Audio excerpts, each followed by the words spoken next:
Alhamdulillah, this year again Ramadan will fall in the season of summer. As we know, summer is the hottest season during the year. And interestingly, Ramadan, the word of Ramadan, although means shiddatul harara, it is about heat. The difference is the heat of summer is external, it burns our skin, but the heat of Ramadan is internal, it burns our sins, inshallah. Now the question is our plan for Ramadan and our plan for summer. We have the capital of the time, which is the most important asset of this life. Life is time. And especially time of youth, the time of power. And I talked about this a couple of weeks ago. The story of Joseph is about story of a pious young person. The story of Ashab al-Kahf, the people of the cave, is about fityatun amanu birabbihim, is about the youth. Someone wrote a book more than 1,000 years ago under fadlu shubani wa taqaddumuhum aw taqaddumihim ala kathiran min dhawil asnan, that a lot of time the youth are ahead of the elderly, those who have long life. And the Quran divides our life in 3 stages. الذي خلقكم من ضعف ثم جعل من بعد ضعف قوة ثم جعل من بعد قوة ضعفا وشيبا. You start from the stage of childhood and weakness, and then you go to adolescence and youth and ability period, and then the oldness, which is the forceless time, that we lose our force.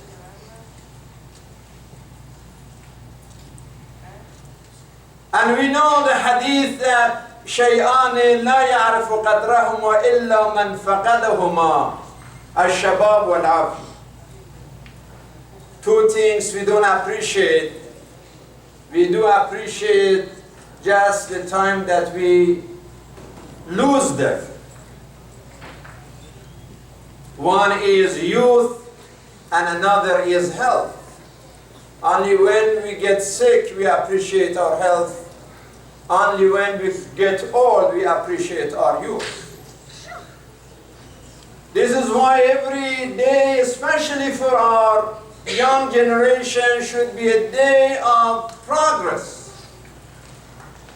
من استوى يومه فهو مغبون. Those who have 2 days of their life is the same, they are losers. And we have a chapter in the Quran called At-Taghabun, because the verse number 9 of that chapter says ذَلِكَ يَوْمُ التَّغَابُن. One of the names of the day of judgment is the day of sorrow, the day of disappointment, the day of regret. Because we wake up and we realize that we lost the capital of life, and especially the capital of the youth, without achieving enough. The period of youth is so important, and so much attention has been paid to this period of our life that the Prophet, peace be upon him, used to give the most important and the most risky and heaviest missions to the youth. فقال رسول الله صلى الله عليه وآله لمصعب ابن عمير وكان فتى حدث. Mus'ab was a young man, and before his migration to Medina, he sent Mus'ab, a young person, to go to Medina and create awareness and prepare the community for the migration of the Prophet. So Mus'ab was the first one who led the Friday prayer in Medina even before the Prophet. Again, after the liberation of Mecca, in such a sensitive time, the city just liberated, and the Prophet is leaving for Medina, and he needs to assign a person, administrator and a leader to deal with this newly liberated city. He chose Attab, and he said, وَعُمْرُهُ إِحْدَى وَعِشْرُونَ سَنَةً. He was only 21 years old. وأمره أن يصلي بالناس وهو أول أمير صلى بمكة بعد الفتح. So Attab ibn Usayd is the first young man chosen as a leader of such a sensitive city after liberation. And at the end of his life, when the entire faith and community was under threat of the attack of the Roman Empire, and the Prophet mobilized a group under the leadership of a young man, Usama ibn Zayd, وَكَانَ عُمْرُهُ 18, only 18 years old. And he ordered everyone to follow him, even Umar and Abu Bakr and all the elderly companions. And some people criticized the decision. And the Prophet was annoyed by complaint of some companions, and he said, إِنَّ النَّاسَ قَدْ تَعَنُوا فِي إِمَارَةِ ابن زيد وَقَدْ كَانُوا تَعَنُوا فِي إِمَارَةِ أَبِيهِ مِنْ قَبْلِهِ.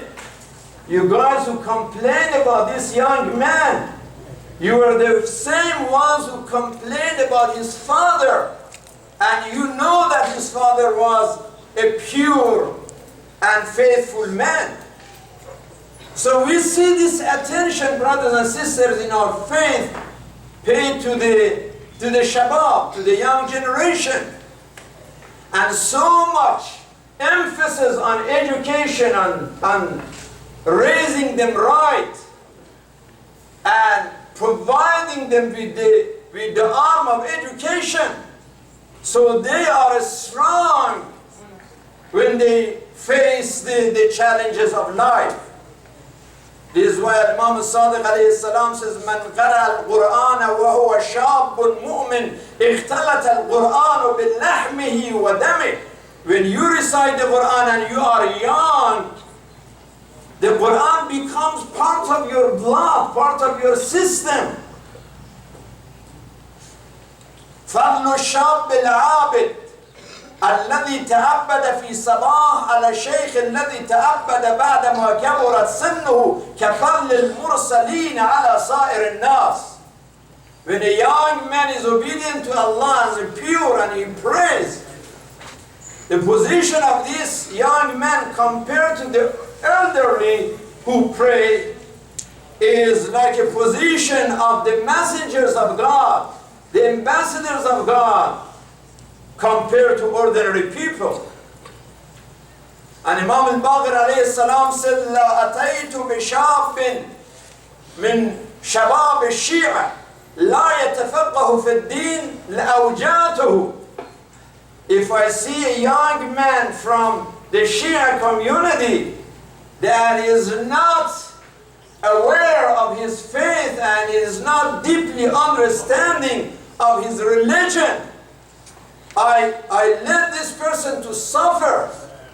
He deserves to be suffering if he is not understanding and he lacks the necessary education. So brothers and sisters, now we are facing so many challenges, and the young generation should be the soldiers of this serious fight that the Ummah is facing.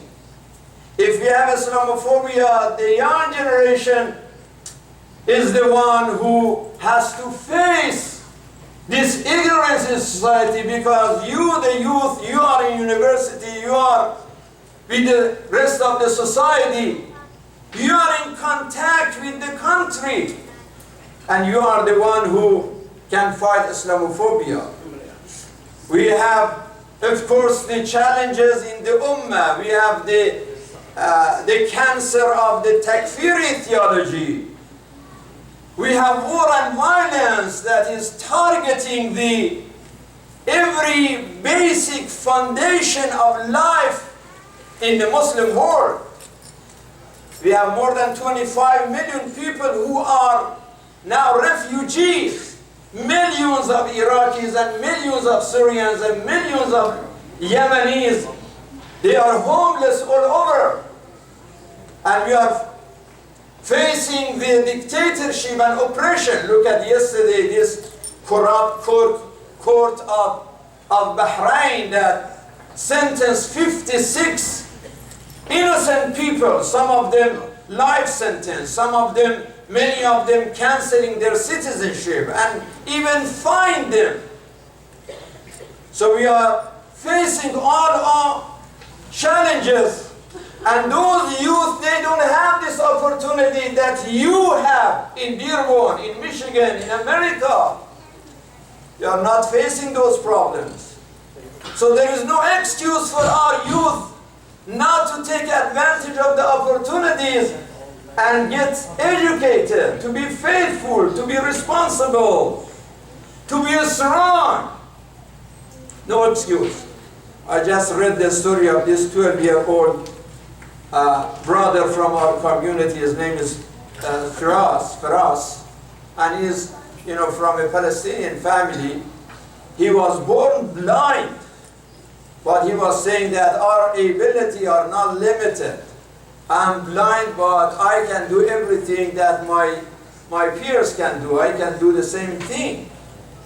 And he was 9 years old. He is 12 years old now, that he won the karate championship, and recently he participated in a marathon of 5 kilometers, and he won that march, and he raised money for the hospitals and research centers that they can find a treatment for blindness. So if a 12-year-old boy from this community can shine and bring that much honor to his faith and to his generation, that is a hujjah, and there is no excuse for the rest of youth in our community not to be number one, not to be successful. They must be. They must say, yes, we can. And they be number one in education, in faith, in action, in responsibility, in contribution to the community and country. There is no excuse.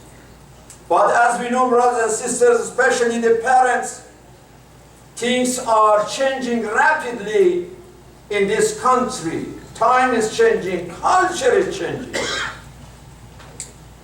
The time that I arrived in this country 23 years ago, 24 years ago, I never thought to see the things that I see today.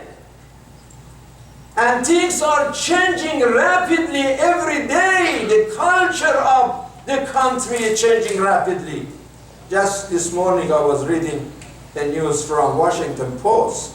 It says 20% of women who study in the campuses, they are sexually assaulted. This is a very warning news, that we are not talking about random people in wrong places, wrong time. We are talking about people who study in university. And maybe something similar, those people who are staff of the military that should be like very safe. How come we have this news from universities and from military that there is rape and there is assault and there is violence and they use drugs and they use alcohol and sometimes they use gun to do these evil things? Nobody would think that these things may happen. So how can we arm our children and educate them so they have the power of technology and the power of science and at the same time the power of piety and power of prayer? This is a huge thing for us as parents to realize that our children are changing as culture is changing. And Imam Elahi said, لا تقصروا أولادكم على آدابكم فإنهم خلقوا لزمان غير زمانكم. They need more arm, they need to be stronger because their time is different and they need higher preparation. They are for different time. Imagine that till just few decades ago, this is the American Psychiatric Association saying that in 1974 in this country, United States, if somebody was homosexual, that was considered as a disease, as a mental problem. This person needed to go to a doctor to get some medicine, some treatment. It was very unusual. My goodness, just a few decades ago, 1974. Now we live in a culture that these things are getting so normal and people are silenced. They are not supposed to even oppose it and say that is wrong. They lose their organizations. They cannot talk about that.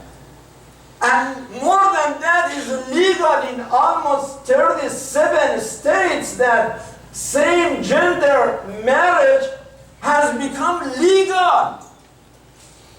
That is the situation that we are dealing with. They call it civil union. It's a beautiful word, civil union. How you can be against that? I mean, even Muslim organizations like ISNA, like CARE, they cannot just stand and have a clear position about this. They say, well, the civil rights, since we are for civil rights, then if you want to say something, they are saying that you are hypocrites.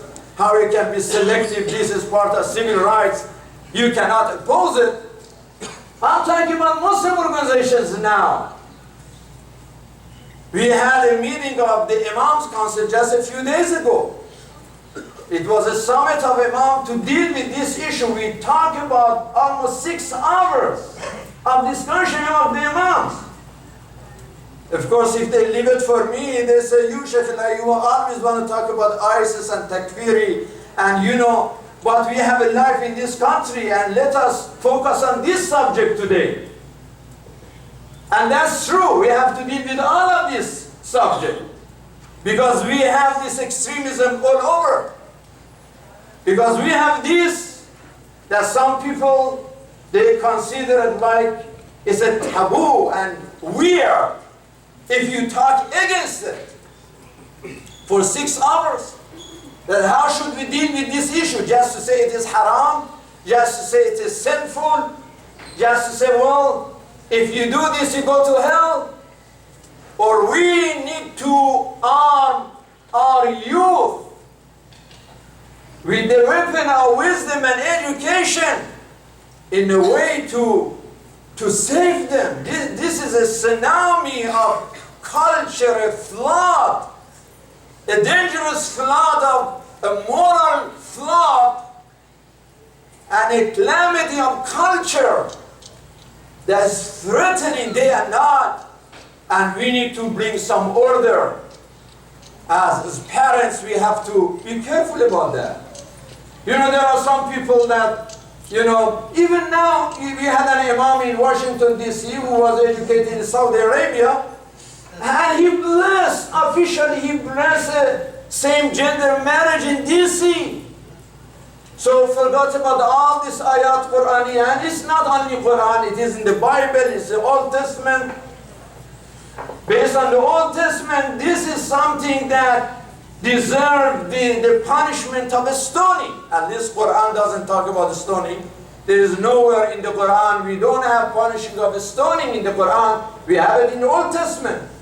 Based on Old Testament, if the Sharia law of the United States was Old Testament, 70% of the people should be stoned right away.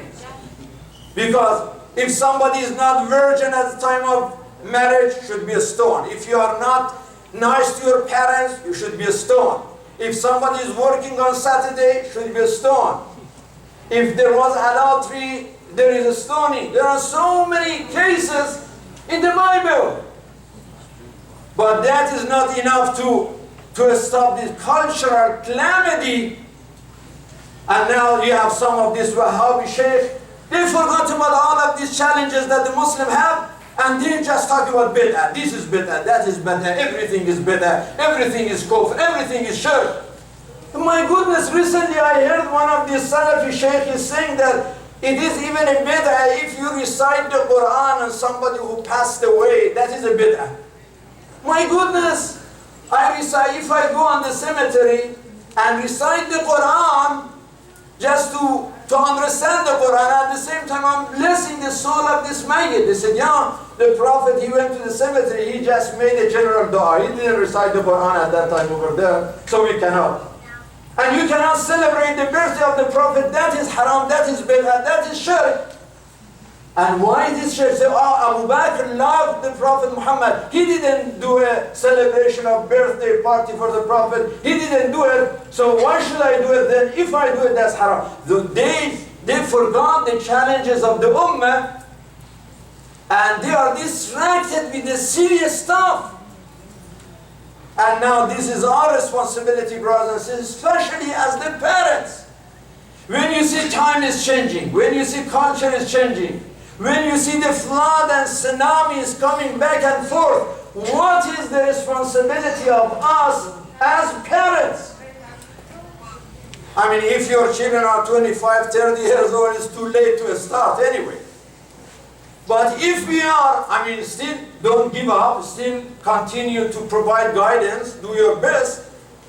But if your children are still young, 3 years old, 5 years old, 6 years old, then don't miss any opportunity to have interaction with your children, to have communication with them, to have engagement with the children. It's not about just the quantity of the time that we spend with our children, but it is about quality of the time. It's not only to be accessible for the kids, but to be engaged with the kids, with their life, with their understanding, with their conversation. And that is something so important that we provide our children with this kind of guidance and happiness and hope and responsibility.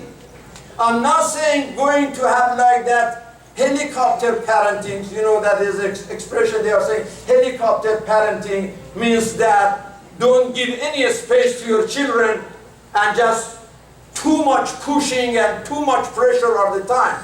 No, they need to have some space to exercise their responsibility as well. But at the same time, we cannot neglect them and we cannot forget about them. And we have to remember خُلِقُوا لِزَمَانٍ غَيْرِ زَمَانِكُمْ غَيْرِ زَمَانِكُمْ. It's funny, yesterday I was doing my research for today and going through this khutbah stages, and my son is Muhammad Hussein. He was there, and he said, now I want to go and watch cartoon.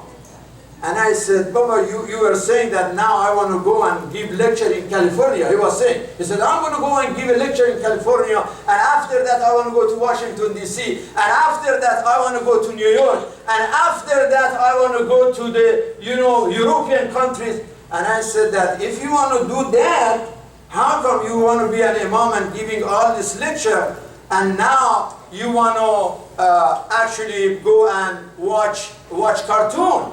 He said, yes, then I'm going to be the only imam who ride a motorcycle, only imam who play basketball, only imam who watch favorite movie, and only imam who can jump into the pool, and at the same time he can give a lecture. You see, subhanAllah, is exactly what I said. I didn't make it up, believe me. Is exactly what this, and he's only 4 or 5 years old. And Imam Ali says, خُلِقُوا لِزَمَانٍ غَيْرِ زَمَانِكُمْ. I never thought, even when I was 20 years old, I couldn't speak this. I remember one thing when I was in the Hawza though, in the Hawza, we have this school over there, and sometimes when you go to the hallway, when you talk, you see like a tone of your talk, and it's echoing, and you like to speak when you, and last year, one of my friends, who is a Sayyid, he said, Elahi, you remember that when you were like 15 years old, and you were walking through the hallway of the school, you used to say, I'm going to go to Cairo and give a lecture in Cairo, and I'm going to go to Hindustan. You were saying these things, and you ended up to go to Michigan. I mean, that looks like part of your genetic things that you were saying it. But I said this when I was 15 years old, and all I knew, and I didn't say America, I didn't think about it at that time. I thought Qahira, and Qahira is the Abadul Amkana, or maybe Hindustan is very far from Iran. That was really my conversation at that time. But now you see a boy of 4 years old, 5 years old, is talking about all of this. That means that as parents, we are very, very responsible. And now that summer is coming and Ramadan is coming, we need to encourage our kids to come to the masjid. We start the program, Ramadan program, from this Thursday. Before the iftar, before the maghrib. And let's remind our kids that masjid matters. There was a time that in this community everybody was talking about masjid. Now recently, many of us, we talk about school, about madrasa. At that time, everybody was paying for the masjid, but some of us used to say that we need a madrasa. And today, so much focus on madrasa, which is necessary, and it is important, but at the same time, the goal of the school is the mosque. The kids are going to be in school a few years, but they have to come to the mosque at the end of their life. The goal of sending our school to Muslim school, to Islamic school, is to make the mosque Muslim. So don't forget about the importance of the masajid, and especially during the holy month of Ramadan.